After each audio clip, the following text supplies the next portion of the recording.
Pellicer. No, sí, Yocasta. Sí.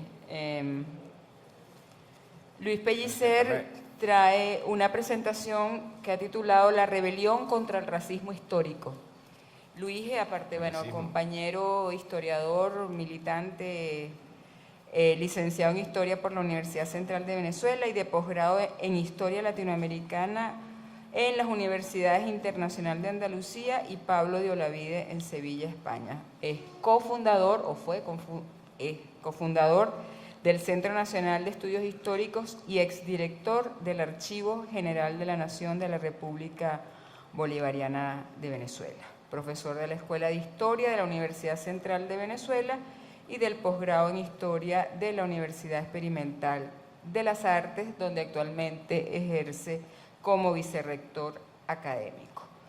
Tiene varias publicaciones, tanto bibliográficas como en revistas especializadas, y bueno, un militante consecuente y amigo de las mejores causas de la humanidad. Tiene la palabra Luis Pellicer.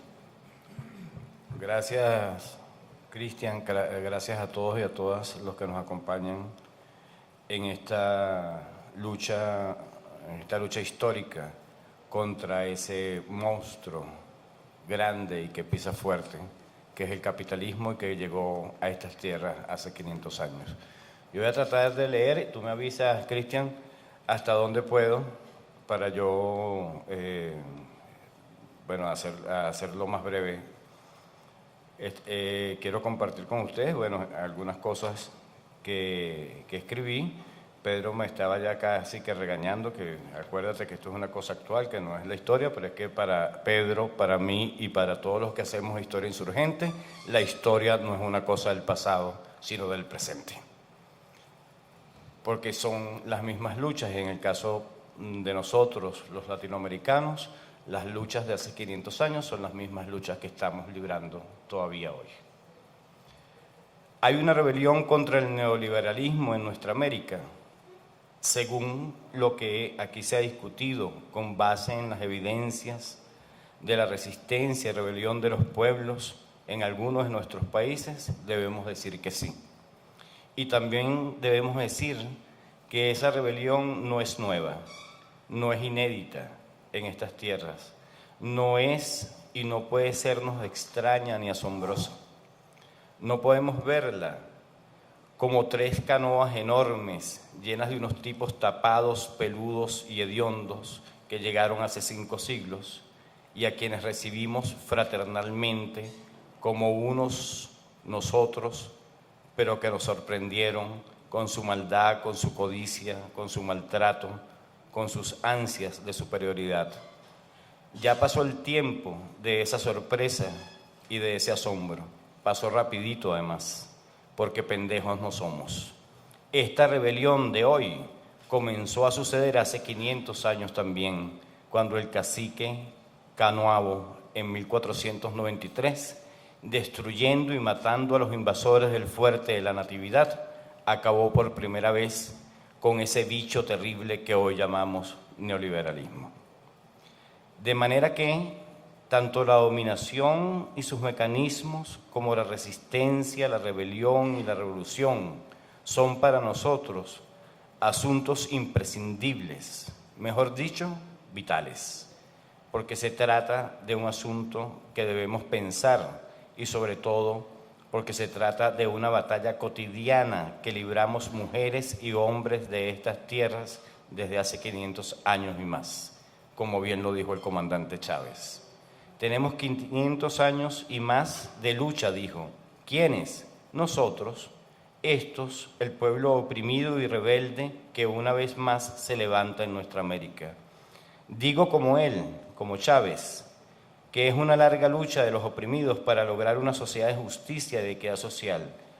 Si en lo poco que puedo decir aquí acudo a mis experiencias y si mis ejemplos se refieren a este territorio que hoy llamamos Venezuela, busco las palabras del poeta boliviano Heliodoro Ayllón, padre de mi ñañito, para decirles como él, en nombre de mi pueblo, humilde como la hierba, sencillo como el agua de la sequía, ciudadanos del mundo, pido la palabra en nombre de todos y todas los latinoamericanos.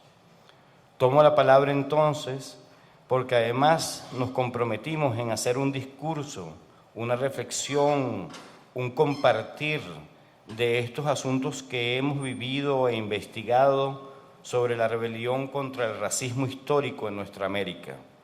Y vamos a tratar de hacerlo, como dijo Sandro, como cuando teníamos 20 años, en su último disco. Es decir, cuando éramos jóvenes y bellos, según Serrat, quizás un poco antes para algunos, cuando la teoría de la dependencia, criatura latinoamericana para el mundo, estaba en su apogeo, sin respiradero político.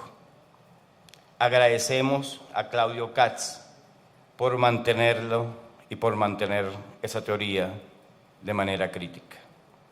Queremos y nos esforzamos porque la teoría de la dependencia no sea únicamente económica, como él bien lo dice, y siga desarrollándose, entre todo, en el aspecto cultural, la dependencia ideológica, de la cual nos habló y escribió Ludovico Silva, en su teoría de la plusvalía ideológica, y Alfredo Chacón en sus ensayos sobre la dependencia cultural. En los avances teóricos del giro decolonial con Quijano, Grofowel, Dussel y Juan Bautista, que nos acompañan en esta jornada. Y ahora sí, sobre todo, con un pueblo cuyas palabras y pensamientos rescatamos de los documentos, de los archivos, en pleitos de esa batalla cotidiana contra ese monstruo hórrido, sin nacionalidad, sin patria y sin amor, que es el capitalismo, creación humana y que como tal puede ser destruida por quienes los creamos, es decir, por los oprimidos y por los opresores. Yo, como ustedes, prefiero que ahora por fin la destruyamos los oprimidos. Ahora sí podría extenderme en hablar sobre el asunto del racismo histórico y acerca de la rebelión del pueblo en su contra el colonialismo, contra el liberalismo y contra el neoliberalismo, contra la opresión y sus ansias, porque sí es cierto que el capitalismo es el sistema de la modernidad-colonialidad y el liberalismo es su sistema político, el racismo es su sistema ideológico. Tenemos 500 años y más de lucha, expresa el pensamiento historiográfico del comandante Chávez. Se refiere a nosotros, el pueblo venezolano, protagonista de su historia. Se refiere a un proceso de larga duración que arranca con la invasión europea y permanece hasta nuestros días. Durante 3 siglos de sometimiento colonial se va configurando una sociedad que a mediados del siglo XVIII fragua como la sociedad venezolana, podríamos decir también toda la sociedad latinoamericana, que con algunos cambios productos de las inmigraciones es esta que estamos viviendo. También fragua una ideología, una mentalidad y un sistema de valores excluyente, discriminatorio, básicamente racista, pero sexista, heterosexista, edadista, etc. Es una ideología que justifica las desigualdades, la jerarquización de la sociedad, naturaliza las relaciones de dominación y dominación. En el marco de esa ideología se construye un estereotipo de las clases dominadas como un aparato de coerción extraeconómica de sometimiento más. Los dominadores crean una representación mental de los dominados que los inferioriza, que los convierte en objeto de sometimiento, de dominación, de disciplinamiento, de exclusión y de explotación. La denominada limpieza de sangre aplicada en la península ibérica se extiende a América. Para ser gente había que ser notoriamente blanco y limpio de sangre, al igual que sus padres y ascendientes. Deben demostrar que son y han sido personas blancas, limpias de toda mala raza, de judío, de moro, de mulato o de negro. Gentes de conocida estimación, no penitenciados por la Santa Inquisición. pero la sociedad diversa, multiétnica y pluricultural que fragua en el siglo XVIII es mayoritariamente mestiza, en el caso nuestro más bien parda o mulata, es decir, la mezcla de blancos, indios y negros, que son denominados pardos o mulatos, así sean zambos, quinterones, cuarterones, tente en el aire, salto atrás, y toda una serie de taxonomía imposible, insólita, increíble y además ideológica, ¿no? Esa población constituye más del 60% del pueblo, de las masas, de la muchedumbre, del populacho. Ese pueblo mulato, junto con indios y negros, ha vivido sometido y ha vivido en resistencia, en insumisión pacífica o violenta. Ha luchado por la libertad y la igualdad durante 500 años. Interesan esos momentos de insumisión, de descripación social, de insurgencia, de descontrol, de rebelión y de revolución, porque son situaciones donde emerge con toda su fuerza la ideología excluyente, procurando meter en cintura, volver a meter en el corral de la sumisión a los excluidos. Son momentos en los que el pueblo se sale de los linderos impuestos por la represión y sobre todo por la coerción ideológica. Momentos en que deja de creer en un estado de cosas, escapa de la trampa ideológica que naturaliza su lugar de inferioridad. Se nace rico, se nace pobre, se nace amo, se nace esclavo.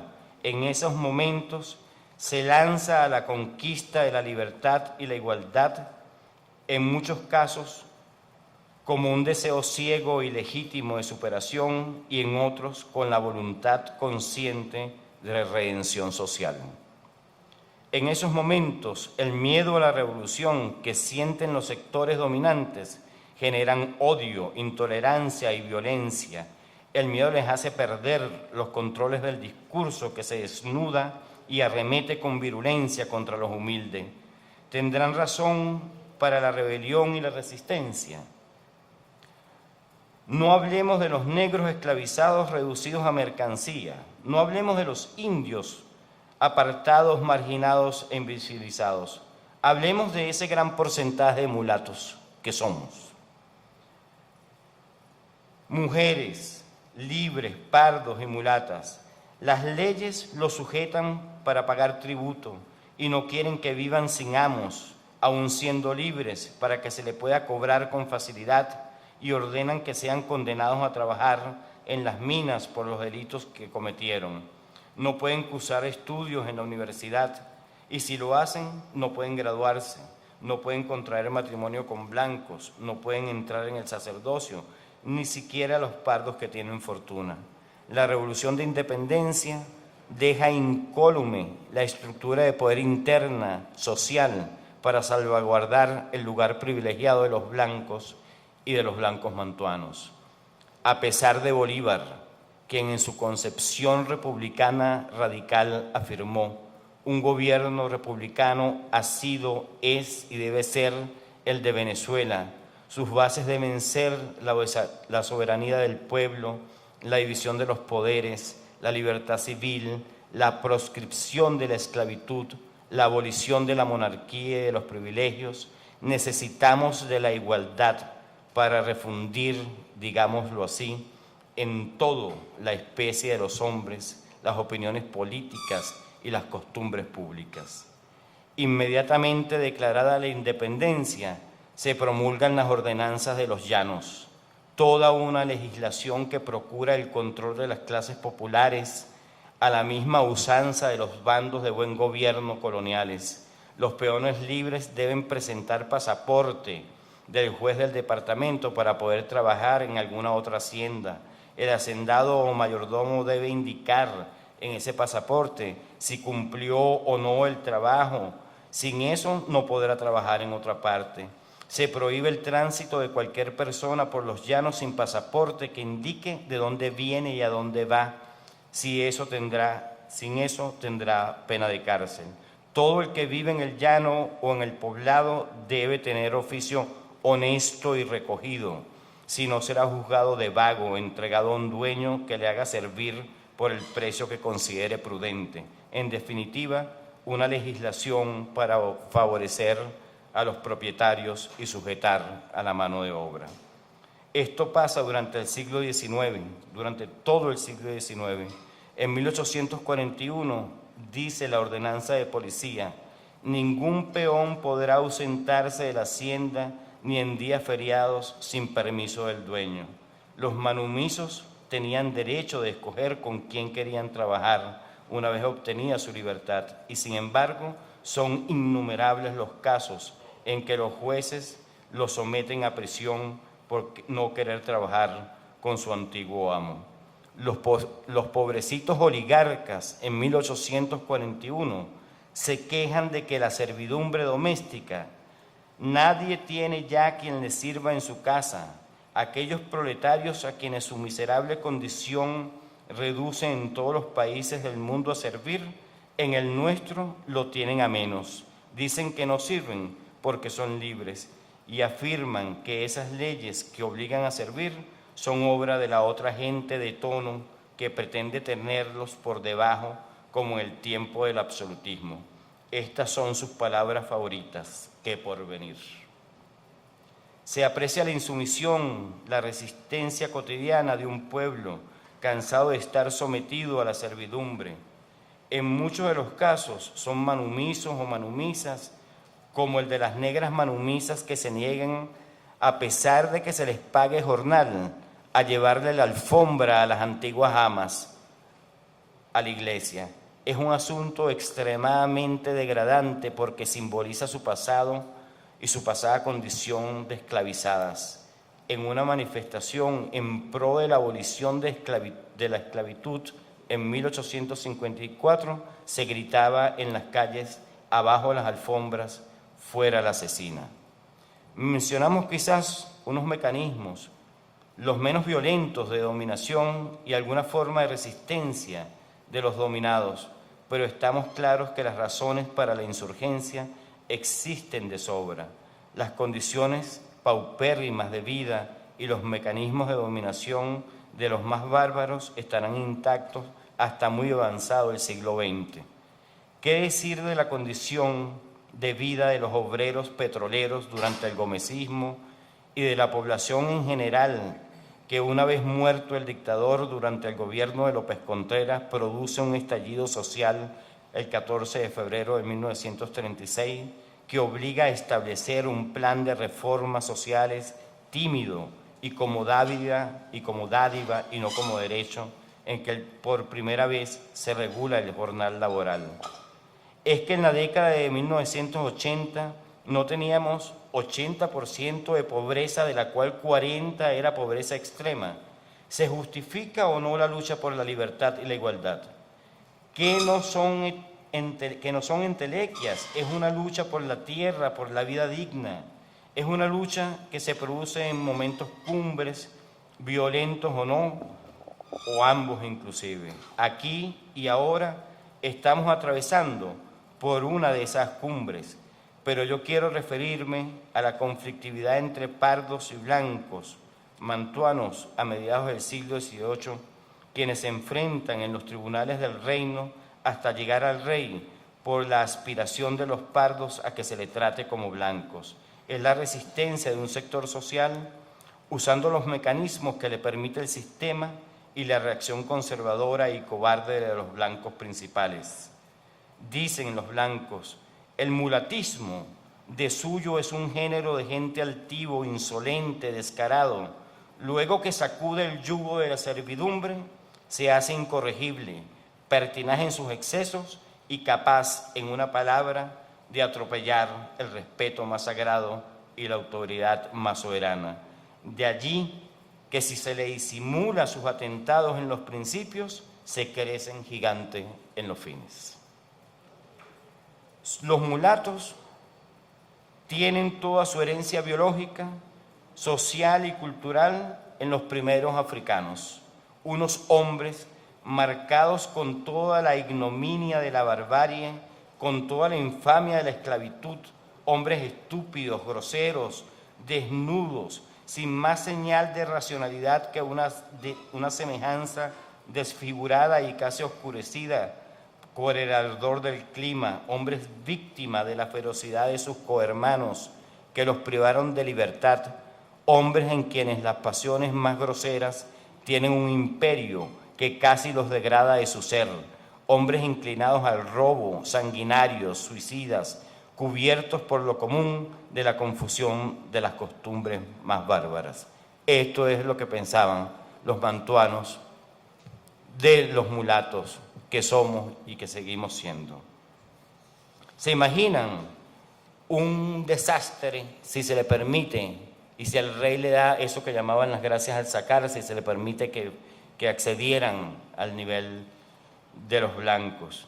Pero este estereotipo y esta forma de hablar de los mantuanos acerca de los mulatos, de la mayoría de la población de nuestro país, se mantiene durante todo el siglo XIX y es un estereotipo que se mantiene acerca de los obreros, de los jornaleros, durante todo el siglo XIX, pero también durante todo el siglo XX.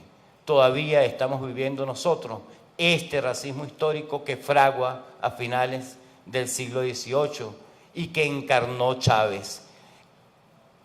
A quien mulato sambo, al que más miedo le tuvieron y que tienen que seguirle teniendo, no solamente en él, sino también en el presidente Nicolás Maduro, a quienes tratan de denigrar por conductor de autobuses, pero también por conductor de victoria, tenemos que decirlo.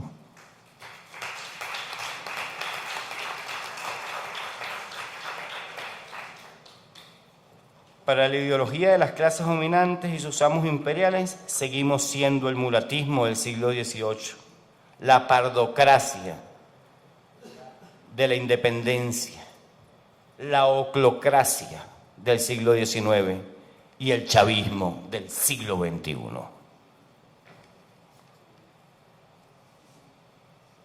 En 1816, Morillo le escribe al rey diciéndole: el americano no quiere ser mandado por nadie que no sea del país, menos si es europeo el que lo pretende, menos aún si es español, y solo cede a las circunstancias y obedece al rey hasta que encuentre otra oportunidad. Cada provincia, señor excelentísimo, en América pide distinto modo de conducirla. Lo que es bueno para el reino de Santa Fe no surte efecto en Venezuela, a pesar de que son confinantes. Pero en lo que se parecen ambos es en el disimulo y la perfidia.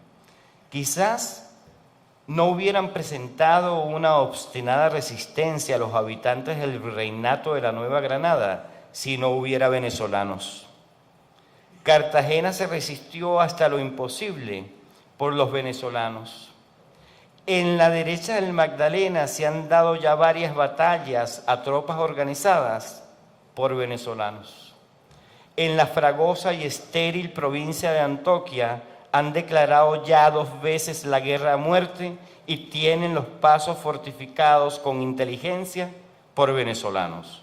Santa Fe fue sometida y recibió las ideas sangrientas por los mismos que habían logrado partido con emisarios que enviaron de Caracas. Todo, excelentísimo señor, es obra de los venezolanos. Ojalá siga siendo de los venezolanos, de los latinoamericanos, de los oprimidos y de los mulatos, indios y mestizos que somos y que seguiremos siendo. Gracias.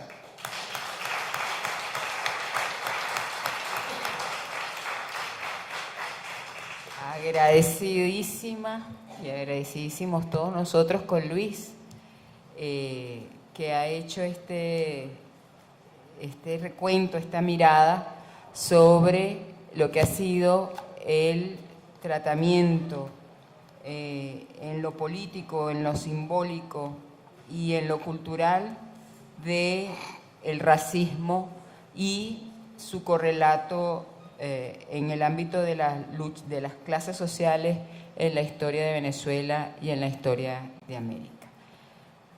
Tengo en este momento el gusto de presentar, aunque aquí dice que es ciudadano, venezolano, no le vamos